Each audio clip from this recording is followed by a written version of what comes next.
Hola, muy buenas tardes, bienvenidos todos. Nos da mucho gusto que nos acompañen a dedicar un tiempo para conversar sobre un tema que hoy pues nos atañe a todos. Y es que la coyuntura que vivimos hoy en día, pues es una pandemia nunca antes vivida, está teniendo impactos en todas las esferas. La intención de hoy es que profundicemos juntos sobre el impacto del coronavirus en la dinámica social, ya que sin duda ha traído importantes retos sociales en los hogares, con un cambio de dinámica que nos afecta a todos por igual. Pero bueno, entendiendo que este impacto se carga mucho más a la mujer por cuestiones que son biológicas y hasta culturales. Este webinar lo dividimos en tres principales temas. El primero está dedicado a comentar sobre el contexto, qué está pasando a nivel global. En el segundo tema vamos a profundizar un poquito más en los impactos de esta pandemia en los hogares de nuestro país. Y por último, ahondaremos sobre el impacto en la persona. Vamos a ver a nivel macro cómo se ha comportado el tema, sobre todo del empleo y la distribución de las labores en el hogar, que es lo que hoy nos ocupa. Esta primera lámina nos representa lo que nos dice la OCDE sobre la participación de hombres y mujeres en el trabajo. ¿Qué quiere decir? Del total de mujeres que tienen 15 años y más que podrían formar parte de la fuerza laboral, ¿qué porcentaje están efectivamente participando de manera activa? Y vemos que en México este porcentaje es del 47% en el caso de las mujeres. Es interesante compararlo, ¿no? Y aquí vemos esta línea que nos lleva también a hacer el comparativo con el caso de los hombres. Y bueno, pues en México prácticamente el 80% de los hombres en edad de trabajar están participando activamente en la fuerza laboral. Y bueno, pues vale la pena ver esto, cómo se compara con la OCDE en total, ¿no? Cómo están los promedios. En la OCDE estamos hablando de que es más o menos un 60% de participación de mujeres en el trabajo. Y bueno, México se parece más a cómo está comportándose la economía en Turquía y en Colombia. Y bueno, desde luego hay países como Islandia que tienen una brecha muy corta y que tienen una participación muy alta. Y bueno, pues esto tiene mucho que ver con la infraestructura, las políticas públicas y también en temas culturales que mencionaremos un poco más adelante, pues cómo vemos nosotros el tema de la familia, el tema del trabajo y el hogar. Y me gustaría pasar a la siguiente, no sé si quiera cerrar antes, Pau, la encuesta para que podamos conocer un poquito mejor a nuestra audiencia y saber a quiénes tenemos aquí conectados. Perfecto, Ivette. Mira, tenemos una gran participación de hombres y sobre todo que viven con sus familias, con su pareja y con sus hijos. Ok, pues muy bien. Eso nos ayuda también a identificar pues la realidad en la que estamos nosotros viviendo en el país, que pues es muy representativa de este tema, ¿no? Ahora, si nos vamos por países y nos vamos a comparar con los países del norte, con nuestros vecinos Estados Unidos y Canadá, ¿cómo se ve esta participación? Y en la lámina que tenemos ahorita enfrente, hablamos de la fuerza laboral en donde 57% de las mujeres que están en edad de trabajar participan de la fuerza laboral y 69% de los hombres, ¿no? Y vemos esta diferencia de lo que se observa en el caso de México. Y bueno, si nos pasamos ahora al terreno del hogar y la familia, lo que vemos es que hay tres roles primordiales que juegan los hombres y las mujeres dentro de las familias y ocupan distinto tiempo a cada una de estas actividades. Esta gráfica de lo que nos habla es del promedio de las horas por día que dedican, por ejemplo, en este caso, las mujeres ocupan un poquito más de 2 horas en actividades de la casa y los hombres aproximadamente 1 hora y media por día. Luego, el otro de los roles muy importantes es el cuidado de otras personas. Y yo aquí lo quiero enfocar a que no solamente hablamos del cuidado de niños pequeños o bebés, sino en muchos casos vemos que pues se requiere el cuidado tanto de poblaciones o grupos vulnerables, como en el tema de las personas que tienen alguna enfermedad crónica, o cuando hablamos de personas de edad avanzada que también requieren ciertos cuidados. Y bueno, aquí vemos también una distribución un poco distinta entre el cuidado de otras personas, de los hombres y las mujeres comparativamente. Y bueno, la compra de bienes para el hogar, también aquí observamos que es muy similar, de hecho, el comportamiento entre hombres y mujeres, pero la mujer dedica un poco más de tiempo a este tipo de actividades. Esta otra gráfica nos refiere también al tema del hogar concretamente, ¿no? Y qué hacemos en las casas o qué tipo de actividades se requieren y participan los hombres y las mujeres. Aquí alguien pregunta en el chat de qué país son las estadísticas. Aquí del lado derecho en la esquina vemos que es Estados Unidos, ahí pusimos el mapa y la bandera para que lo puedan identificar fácilmente. Y bueno, en esta gráfica lo que vemos es el porcentaje de participación de hombres y mujeres nuevamente en el trabajo de la casa, concretamente en labores de limpieza, en la parte de la preparación de alimentos, y luego en el cuidado tanto de las plantas y el jardín, como el tema de las reparaciones o la administración de los bienes del hogar como tal.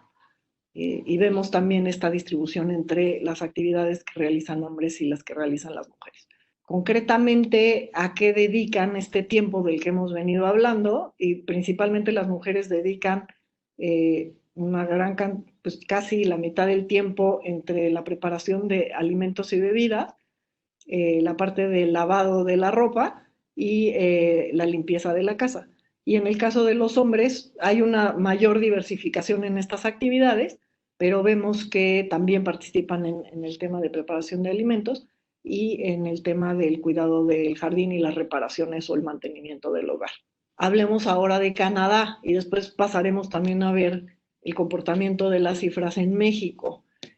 Yo estoy estudiando mi doctorado en Canadá, lo tengo pues muy de cerca, ya desde hace varios años he estado conociendo esta sociedad y veo también que la infraestructura facilita que haya una mayor participación de las mujeres en la fuerza laboral, porque empatan, por ejemplo, los horarios entre la escuela y el trabajo, entonces prácticamente hombres y mujeres todos salen de trabajar, recogen a los niños en las escuelas y se van luego a comer en casa y tienen actividades extraescolares en las que participan activamente también los padres. Y esto pues es muy distinto inclusive con las costumbres y los horarios que tenemos en México para el trabajo y para la escuela. Entonces, bueno, en Canadá hablamos de una participación de un poco más del 60% de las mujeres, 70% en el caso de los hombres. Y luego aquí lo que vemos es que hay una sociedad pues bastante igualitaria. Yo les diría que en términos generales sí hay una participación pues casi de igual a igual. El tema del lavado de los trastes, por ejemplo, aquí en la parte alta de esta lámina, pues es mitad y mitad.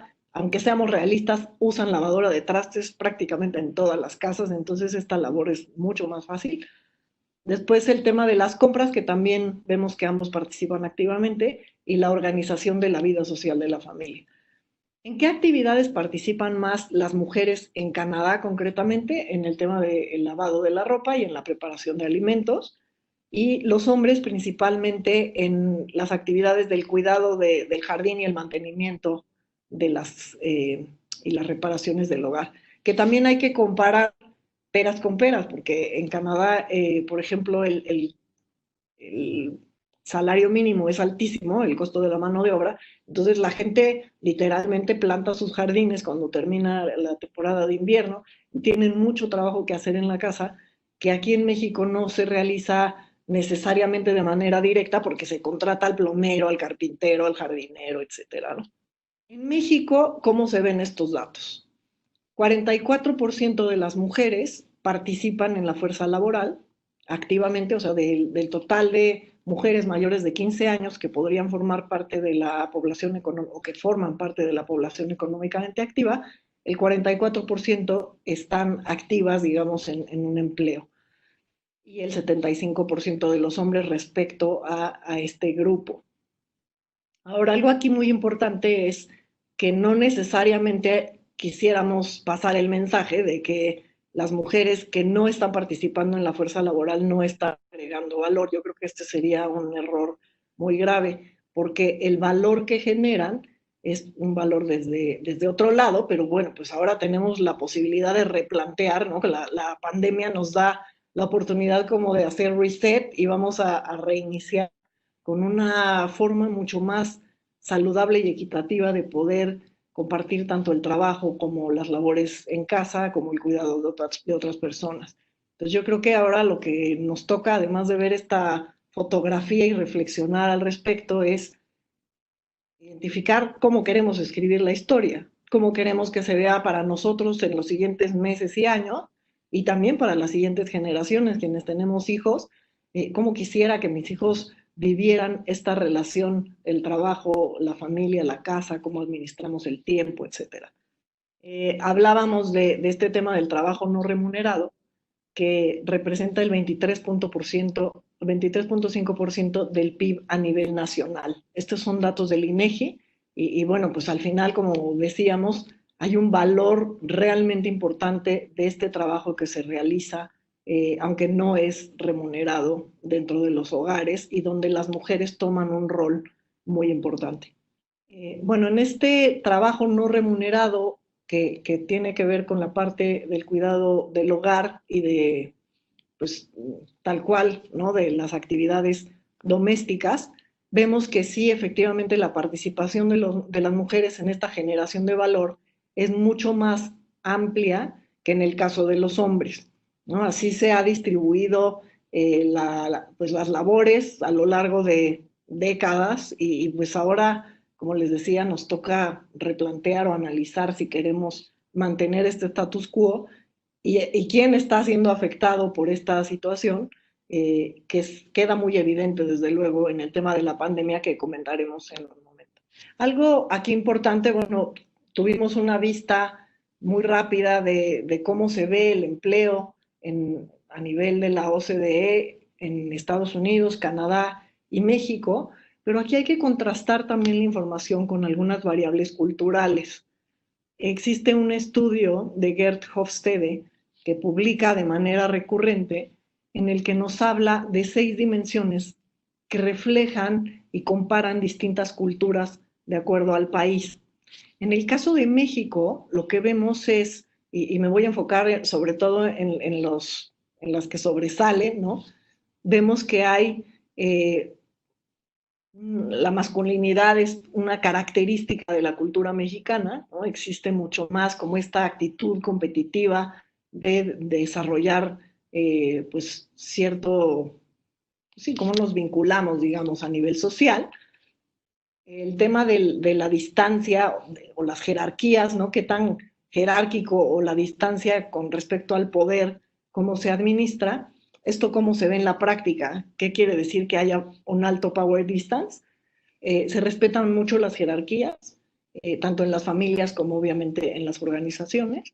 El tema de la evasión de la incertidumbre o de la incomodidad con la incertidumbre, que esto lo podemos ver muy claramente en este momento con lo que estamos viviendo con la pandemia, donde quisiéramos tener mucha claridad de cuándo, cómo y cuáles son los siguientes pasos, cómo se resuelve esta crisis, y pues esto no está escrito, entonces esto pues nos genera obviamente un alto nivel de estrés. Y luego también un tema más que quisiera comentar es el tema del indulgence, tiene que ver con qué tanto nos orientamos como a pasarla bien, ¿no? Y pues sabemos que en México nos gusta pasarla bien, y esto se refleja en este valor de este score que nos ayuda a entender estas características. Sin más preámbulo, quisiera dar paso, van a hacer una siguiente encuesta y después para poder entrar ahora al tema de cómo se vincula el trabajo, ¿no? El tema ahora del trabajo remoto durante la contingencia. Muchas gracias. Vamos entrando ahorita a la era COVID y sobre todo me voy a enfocar ahorita en el home office, en el teletrabajo. Hace un año justo se hizo una encuesta en donde las personas, a pesar de que tenían gran preferencia, bueno, más de la mitad de las personas tenía preferencia por tener un trabajo con horario flexible y consideraban que ellos podían ser más productivos trabajando en home office. También ellos mismos consideraban que no necesariamente todas las empresas podían adoptar en ese momento ese tipo de prácticas, ¿no? Y eso fue tan solo hace un año.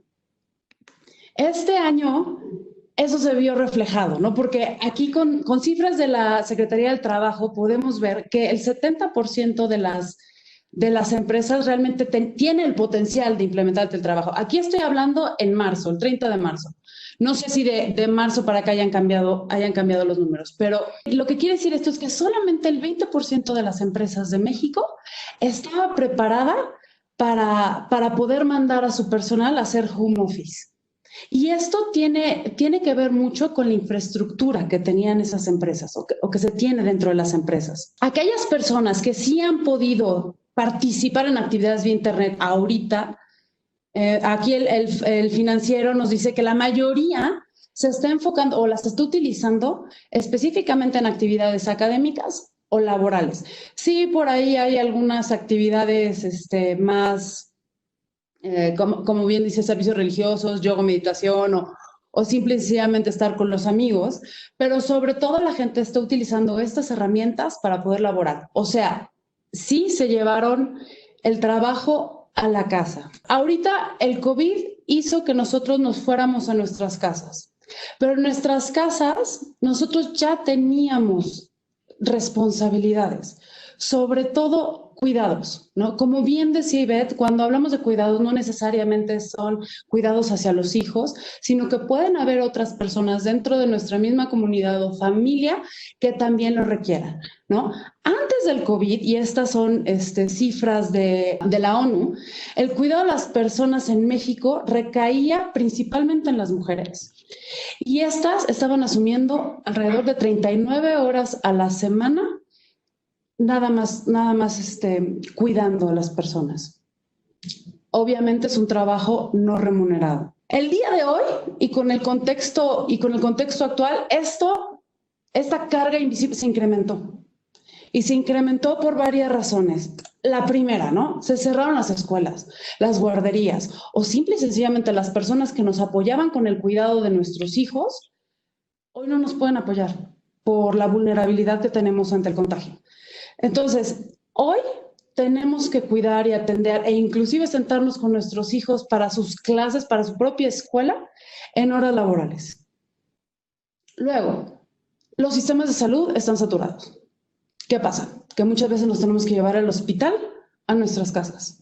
Y el cuidado de esas personas tiende a caer también en las mujeres, principalmente. Por otro lado, también estamos en una situación, como bien decía Ivette, estamos en un ambiente de incertidumbre, a nosotros no nos gusta, somos una cultura que no la acepta mucho, entonces las emociones están a flor de piel, ¿no? Hay muchas emociones, a veces es angustia, a veces es estrés, a veces es tristeza, por ahí pasamos por el enojo, de repente nos llega la felicidad y queremos descansar, pero todas esas emociones que tenemos, las tenemos que contener. ¿Y quiénes las terminan conteniendo? Sobre todo las mujeres. Y eso impacta en el tiempo que nosotras le estamos dedicando. Además de todo eso, pues están los encargos normales, ¿no? Los encargos naturales. El quehacer, las tareas, la comida, las actividades de limpieza, la logística del hogar, el entretenimiento, etcétera, etcétera. Y si a eso también le aunamos que ahorita tenemos un aislamiento social preventivo donde sobre todo la población vulnerable se puede contagiar, que la tenemos que tener cuidada, pues es más tiempo que nosotros le tenemos que dedicar, ¿no? Entonces, no solamente nos estamos llevando el trabajo a las casas, sino que dentro de las casas estamos teniendo aún más tareas de las que comúnmente teníamos. Si estábamos hablando de 39 horas a la semana, antes, ahorita habría que hacer números, pareciera que no nos alcanzan las horas, ¿no? Este confinamiento nos está agudizando la crisis, nos está aumentando efectivamente la carga, y esto se debe mucho por los roles de género. Así como Ivette nos marcaba que en la cultura tendemos a una cultura más masculina, pues más aún, ¿no? Con estos, o sea, nosotras se supone que con base en nuestro rol, somos las que nos tenemos que encargar de estas responsabilidades de cuidado. Y esto evidentemente nos está impactando, sobre todo a las que tenemos una carrera profesional activa, negativamente en el trabajo remunerado y en nuestra salud. Sin embargo, creo que algo muy importante que hemos ganado o que hemos aprendido de esta crisis es a darnos cuenta de la importancia del rol del cuidado, no solamente dentro del hogar, sino también fuera de este. Y la verdad, tenemos la necesidad de adoptar medidas para redistribuir la carga entre los demás miembros de la familia. No porque nosotros seamos las encargadas o porque culturalmente así sea, no significa que no podamos redistribuir esa carga. A ver, se vuelve imposible. Les comento aquí en el sondeo que hice, prácticamente todos ustedes mencionaron que no, que el teletrabajo el día de hoy, el home office el día de hoy no es igual, y en efecto, y ya vimos por qué, ¿no? Más adelante iremos leyendo algunas de sus experiencias, pero evidentemente no está siendo igual. Parece que hoy estamos dando vueltas en círculos y aquí me voy a referir a un punto de principalmente lo que hemos estudiado en empresas globales, entendiendo que cierto tipo de empresas lo habrán y lo están viviendo de forma distinta. Pero les platico cómo los vemos nosotras. Antes del año 2000, pues eran años de un workaholismo extremo, ¿no? En la época en la que éramos incansables en el trabajo y trabajábamos hasta altas horas de la noche.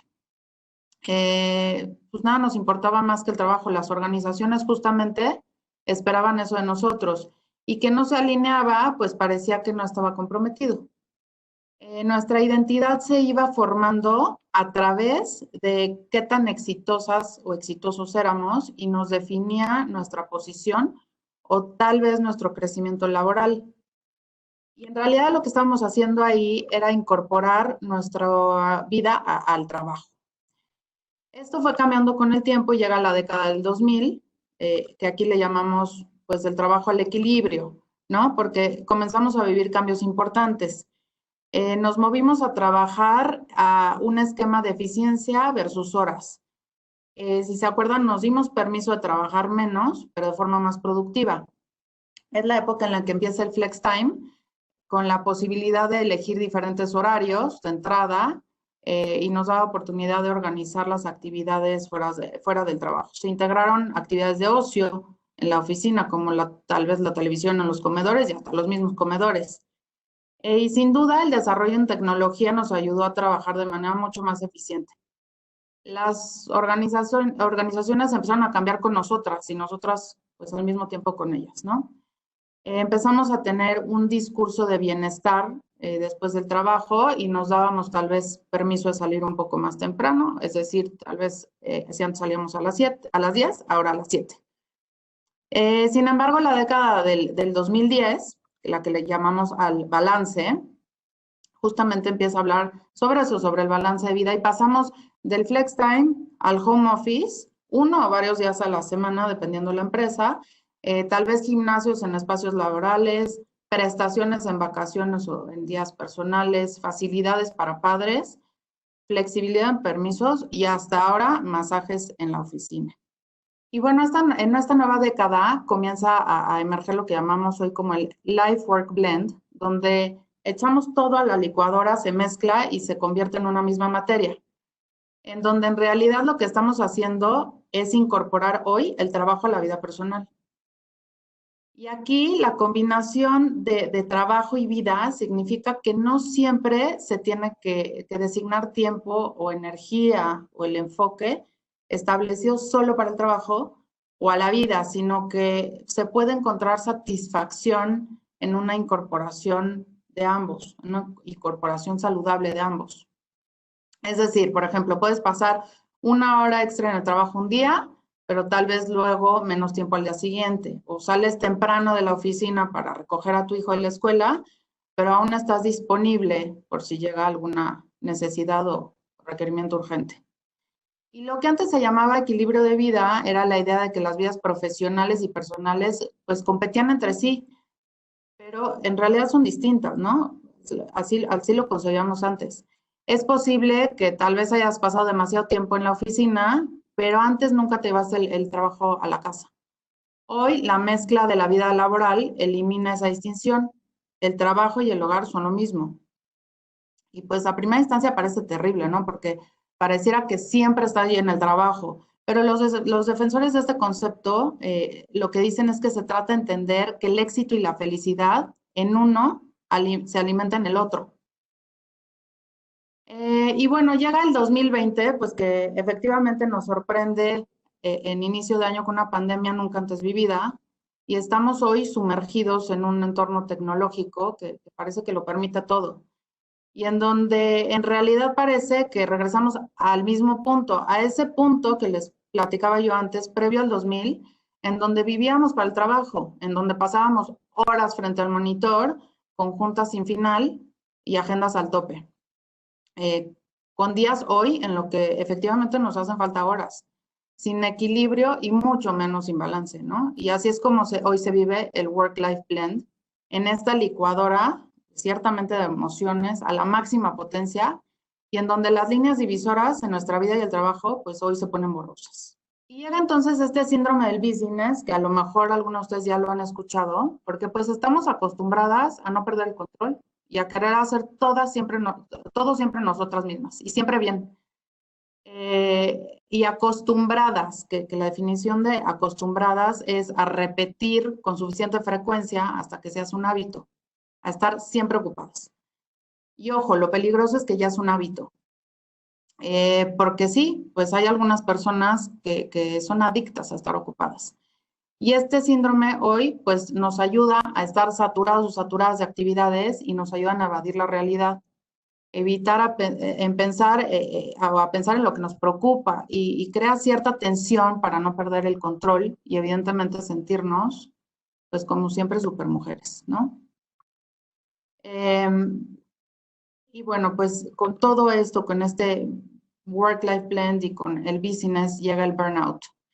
Explicado por un psicólogo alemán que creció en Estados Unidos, Herbert Freudenberger, en 1974, quien se dedica a estudiar toda su vida el estrés en general, escribe sobre esto, sobre el burnout, y lo describe como esencialmente la extinción, entre comillas, de motivación o incentivo, especialmente en donde la devoción a una causa o relación falla para producir los resultados esperados.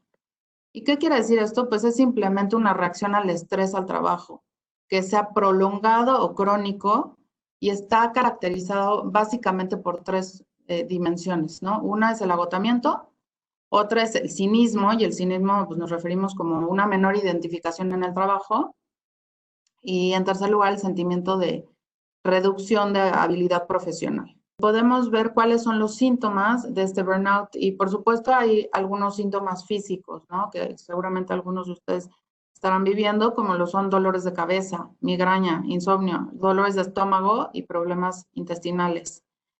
También hay una cuestión de alienación de actividades relacionadas al trabajo, mucha frustración y mucho estrés, cinismo, que ya lo comentábamos, sobre el entorno de trabajo, esto es en cuanto a personas y a condiciones de trabajo, y distanciamiento emocional. También hay un agotamiento emocional, ya sin posibilidad de hacer frente a nada, a ninguna actividad, con mucho cansancio y con muy poca energía. Y un desempeño reducido, por supuesto, negatividad sobre las tareas, ya sean del hogar, ya no importa, o del trabajo, ¿no? Ya todo nos da igual y hay dificultad para concentrarse y falta de creatividad. Quiero hacer hincapié en que los síntomas de depresión se comparten con estos síntomas de burnout. Sin embargo, los síntomas de depresión pueden incluir una pérdida de interés por las cosas, sentimientos de desinterés, sentimiento de desesperanza, síntomas físicos y pues cognitivos, así como pensamientos de suicidio, ¿no?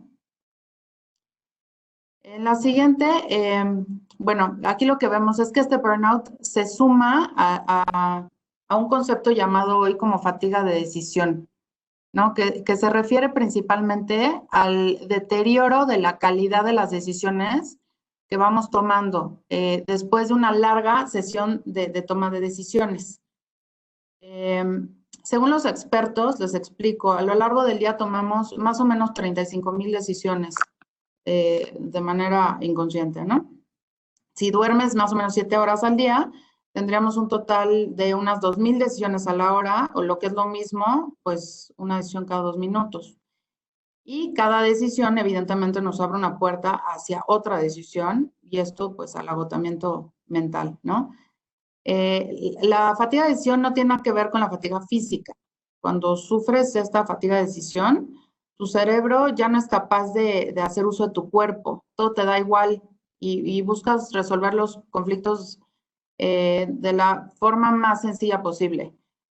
Para que se entienda de manera fácil, tu energía mental está seca. Y bueno, pues acarrea consecuencias muy desagradables, ¿no? Es como esta dulce introducción al caos, ¿no?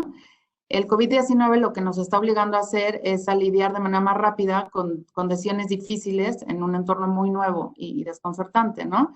Entonces, por ejemplo, pasamos de tener que pensar en qué vamos a hacer de comer hoy a cómo le hago para mantener a mi familia a salvo en cuestión de minutos, todo el día, y pues estamos agotados. Excelente, Liora, muchas gracias. Y con base en todo esto que nos comentó Liora, nosotros les tenemos aquí algunas herramientas que les queremos proponer para poder lograr ese blending, ¿no? Del que estamos hablando. A ver, las primeras 3, ¿no? Identifica tus prioridades, elabora una agenda para cada día, controla lo controlable. A mí me gusta decirles, los lunes, semanalmente, siéntense, piensen, ¿qué es lo que tengo que hacer esta semana? Todas las actividades que tenga que hacer. Ya sabemos que no incluyen únicamente las actividades profesionales. También van a haber muchas actividades de cuidado. Una vez que tengas esas actividades, a ver, ¿cuáles son las más importantes? ¿A qué es a lo que yo le quiero dar prioridad? Le voy a dar prioridad a mi trabajo porque hoy tengo una junta o porque, a ver, en mi caso, ¿no? Mañana tengo sesión, entonces ahorita me tengo que enfocar mucho en eso, o prefiero darle prioridad no sé, a la limpieza porque no he hecho el quehacer, ¿no? Ahí va a depender muchísimo de ustedes, pero hacer el ejercicio, poner las actividades y ponerles una prioridad es un ejercicio muy, muy bueno que inclusive hasta nos da tranquilidad. Y les digo que lo hagan por semana para que después lo acomoden por día, ¿no? Si no lo logras hacer un día, entonces tienes como que más días en la semana para poderlos hacer y no pasa absolutamente nada. También controla lo controlable. Nosotros en el área de control luego decimos, you plan and life happens. Tú planeas y la vida sucede. Hay muchísimas cosas que no podemos controlar. Las podemos tener en el radar, pero no las podemos controlar. Y si no las controlamos, no pasa nada. A ver, ¿qué sí podemos controlar? Nuestro tiempo, nuestros espacios, ¿a qué le estamos dando prioridad? Los límites aquí se vuelven súper importantes. Los límites de tiempo, a ver, de qué hora a qué hora me voy a dedicar a una cosa, de qué hora a qué hora me voy a dedicar a otra. Si no, vamos a caer en mucha fatiga. A ver, a mí me ha tocado estar a veces en juntas donde tengo que tener la cámara apagada porque le estoy dando de comer a mi hija y al mismo tiempo estoy ayudando a limpiar.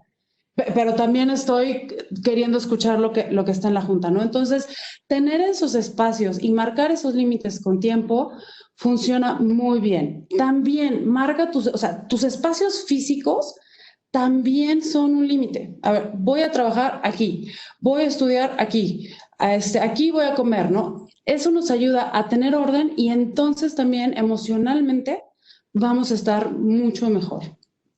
Muy bien, pues también una buena herramienta es utilizar los extremos del día y bueno, pues si bien no es necesario cumplir con un horario tradicional de oficina, pues hay que aprovechar estos extremos en donde tienes mucho más control de tu tiempo. Es muy poco probable que tengas agenda para muy temprano en la mañana o muy tarde en la noche. Entonces, estos espacios se pueden aprovechar para actividades que requieren mucho mayor concentración y te ayuda a terminar mucho más rápido a si pues estás teniendo distracciones durante el día, como puede ser, no sé, sacar la basura, ir por el súper, recibirlo, hacer desayuno, comida o cena, algunas labores domésticas. Y bueno, para los que son papás, pues es muy buena idea aprovechar los momentos en los que tus hijos estén más activos para estar con ellos y cuando están descansando, poder hacer actividades laborales y tener mucho mayor concentración y enfoque en el trabajo y pues estar presentes como papá y mamá, ¿no? Haz lo que debes y está en lo que haces. Seguramente han escuchado ya esta frase, a mí me gusta mucho. Haz un plan y una vez que tengas definido este plan de actividades, hazlas por bloques, es decir, pues bloque para ejercicio, bloque para la tarea con los niños, bloque para jugar con ellos, bloque para hacer la limpieza de la casa, bloque para el trabajo. Y así será mucho más fácil que lleves a cabo tus pendientes con mayor claridad y que no los mezcles. Porque muchas veces tratamos de hacer 1000 cosas al mismo tiempo. Estar, por ejemplo, en mi caso, en la tarea con los niños mientras tomamos una llamada telefónica y al mismo tiempo cocinamos, ¿no? Entonces sabemos que somos multitask, pero no somos supermujeres. Entonces algo se puede salir de control. Y la verdad es que es muy difícil estar con un ojo al gato y otro al garabato, ¿no? Vas a terminar sintiendo que todo lo hiciste todo y nada, o que lo hiciste a medias, o que te tardaste el doble, o simplemente con un sentimiento tremendo de culpa, ¿no? Y el tercero es cumple y comprométete sin autoexigirte de más, ¿no? Lo cierto es que después de tantos días de practicar el home office, pues han crecido estos casos que les platica de burnout o hartazgo del trabajo, debido a las juntas virtuales largas, que bien pudieron haber sido mails, o las llamadas a altas horas de la noche. Entonces, bueno, lo principal es respetar tu tiempo y el de los demás, porque si bien tú puedes adaptarte a un horario de 9 a 5, habrá casos de otras personas que no podrán por muchas razones, ¿no? Tienen que cuidar a los hijos o a personas de la tercera edad o hacerse cargo de otros pendientes. Entonces hay que respetar las agendas de los demás. Eh, Respetar siempre tu hora también de entrada y de salida, ¿no? Evita contestar mails muy tarde en la noche y trata de ser tú la primera persona en respetar tu tiempo personal, ¿no? Cada quien se está organizando como puede durante esta época. Y pues hay que mantenerlo sencillo, ¿no?